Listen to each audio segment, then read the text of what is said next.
এই পটল দিয়ে পারলে মিষ্টি বানাই খাওয়া হতো। পটলের মিষ্টি বানানো হয়ে গেছে। রাকিব কইলাম না যে আমার ভাই রয়্যাল পারবে ইনশাআল্লাহ। এতে শাল সাহেব ফলবা সেইটা নাই। আমি তো বললাম আমার আঙ্গুল 4 টাকা তুমি মিষ্টি 4 টাকা খাও। তোমরা তো 10 এ 10, আমি তো তুমি 10 এ 12। কিরে রাকিব ভালো নাই যাও কই? আরে মিয়া সব জায়গায় দেই পটলের মিষ্টি বানাই। রয়্যাল মামার দাঁড় যাবো এই পটল দিয়ে মিষ্টি বানাই দিতে। তুই আল্লাহ যাবি মনে লই যাবি না? যাবা তুমি যাও। তাই যাবো না তা? যাও। দেখি পারবে পটল দিয়ে মিষ্টি বানাই? ইনশাআল্লাহ পারবে।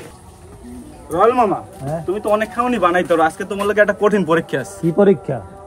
এই পটল দিয়ে পারলে মিষ্টি বানাই খাওয়া হতো। তা বড়া এই হলো ডাইল ভাত আমার দ্বারা এই হলো এইসে পরীক্ষা করতে। ভাই পারবে? পারবে ইনশাআল্লাহ।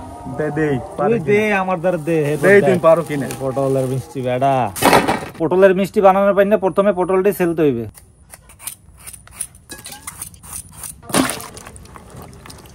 এখন কাঁটা চামচ দিয়া পটল কেসতে হইবে। রয়্যাল ভাই এই পটল কেসতে আছো কা? এটা কেসলে শিরাগুলা ভিতরে ভালো করে ঢুকবে। এখন পটল ফাইরে আডিডি বাইর করতে হইবে। পটলটি এরকম করে ফাইরে এরপর আডি বাইর করতে হবে। কিন্তু পটলের মধ্যে দিয়ে আডি বাইর করা হয়ে গেছে। এখন আমরা শিরা বানাবো। শিরা বানানোর পাইনে কড়াইতে দিতেছি পানি, চিনি, এলাচি। এখন দিমু গ্রিন ফুড কালার। শিরা উতলাই উঠছে, এখন পটল দিয়ে দিমু। এখন কড়াইটা হরাই দিয়ে ঢাকা দিতে হইবে। 10 মিনিট হয়ে গেছে। এখন হরাটা উসকে একটু লাড়া দিতে হইবে। পটল তো মনে হয় হিজে গেছে রয়্যাল ভাইয়া। কিরে পটল কুমার গানওয়ালা, আর কতক্ষণ লাগবে? আর 5 মিনিট। মিষ্টি বানাইতে তো 5 মিনিট না, মিষ্টি বানাইতে তো আরো দেরি। পটল হিজে গেছে, এখন কড়াইটা চুলাইতে নামাই রাখতে হইবে। এখন আমাকে পটলের মিষ্টির পুর বানাইতে হইবে। পুর বানানোর পাইনে প্রথমে দিতে আসি ঘি।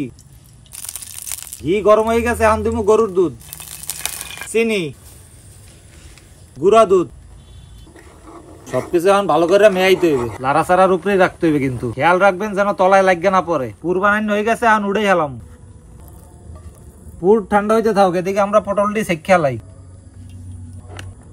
পুর ঠান্ডা হয়ে গেছে। এখন এই পুরের মধ্যে দিমু কাজু বাদাম, কাঠবাদাম আর পেস্তা বাদাম, কিশমিশ, ঘি, এলাইচের গুঁড়ি। এখন সবকিছু একলগে মেয়াইতে হইবে। পটলের মিষ্টি কামু সাতা বাড়া, এই পুর দেখেই তো খাইতে মন চাইতেছে। মাথা নষ্ট। এখন এই পুর শিরায় বিদায় না পটলের মধ্যে দিতে হইবে। পটলের মিষ্টি বানানো হয়ে গেছে। এখন ডেকোরেশনের পান্না দিমু জাফরান। এখন দিতে আসি চেরি ফল। রয়্যাল ভাইয়া এই পটলের মিষ্টি বাজারে নিয়ে বুঝছো 450 টাকা করে বেচন যাবে না? 450 টাকা দিমু বেটা। মাল মশলা দিছি কি এটা 450 টাকার মাল? কয়টার মাল হইবে? 1000 টাকা কেজি। শুনছেন এর দাম বলে 1000 টাকা কম দেবে না। কি মনে করছো? আইছে কম দিয়া। পটলের মিষ্টি বানানো হয়ে গেছে। এখন খালি খাইয়ে দেখুন আর পালা দেখে কেমন হইছে। মামা তুমি আসলেই সেরা। দিলাম পটল আর বানাইয়ে লাইলা কি পটলের মিষ্টি। দেখতে তো ভালোই লাগতেছে, খাইয়ে দেখতে হবে টেস্টটা কেমন। খাওয়া শুরু কর। বিসমিল্লাহ। মামা আসলেই তো মজা। রাকিব কইলাম না যে আমার ভাই রয়্যাল পারবে ইনশাআল্লাহ। আমি এটা মই দেওয়ার আগ পর্যন্ত বিশ্বাস করি না, এখন বিশ্বাস হয়েছে। মামা আসলে জিনিয়াস মানব। রয়্যাল হ্যাঁ ভাই। এই লাল লাল এটা কি? এতে শাল সাহেব ফলবা সেইটা নাই? আরে না ভাই, এটা চেরি ফল মেয়া। ও আচ্ছা আচ্ছা। এটা ভাই খালি শাল শাল বোতল চেনে। মামা মোরে আরেকটা দাও, মই আর সহ্য করতে পারতেছি না। মোরে আরেকটা দিমু বেটা। এই আর কেজি 1000 টাকা করে দেয়া। কি আরেকটা তুমি মোলা টার চিন্তা করো মেয়া। মামু বাগনার সম্পর্কে আমি টার ঢুকে দিলাম। তুই আরেকটা দিলে খুশি হও, তাই দেই একটা। দাও মামা। আর দিয়ে দিলাম। Just royal. হ্যাঁ ভাই। রাকিব মজা পাইয়া আবার চাইয়াও খায়। তাই তোমারও একটা দেই, কষ্ট পাইও না। না ঠিক আছে। না নাও একটা।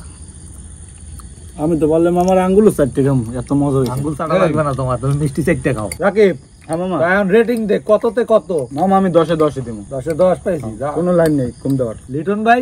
হ্যাঁ আমিও 10 এ 10, কারণ তোমার মাল ভালো হয়েছে, খুব সুন্দর। হ্যাঁ ভালো আছে। তোমরা তো 10 এ 10, আমি তো দিমু 10 এ 12। দেখছো নিজের প্রশংসা করে বেশি। না না ঠিক আছে, কথা এটা যুক্তি আছে ভাই। এনে তোরা একটু চেরি সহ খাওয়াই দেই। এখন তুই খাইয়া এরপর দে কততে কত দিবি। বিসমিল্লাহ। না ভালোই লাগতে আছে। তোর দ্বারে 12 মনে হইলো, আমার দ্বারে লাগতে আছে 9.5। থাকে না এই আবার অর্ধেক কম কে? ওর মিঠা কম খায়, চেরি ফল আবার মিষ্টি বেশি না বেটা। ও মিঠা খাইতে না, সহ্য করে তার না মিঠা খাইয়া। তো আশা করতেছি আজকে পটলের মিষ্টির ভিডিওটা আপনাদের সবার দ্বারাই ভালো লাগবে। তো সকলেই ভালো থাকেন। আসসালামু আলাইকুম।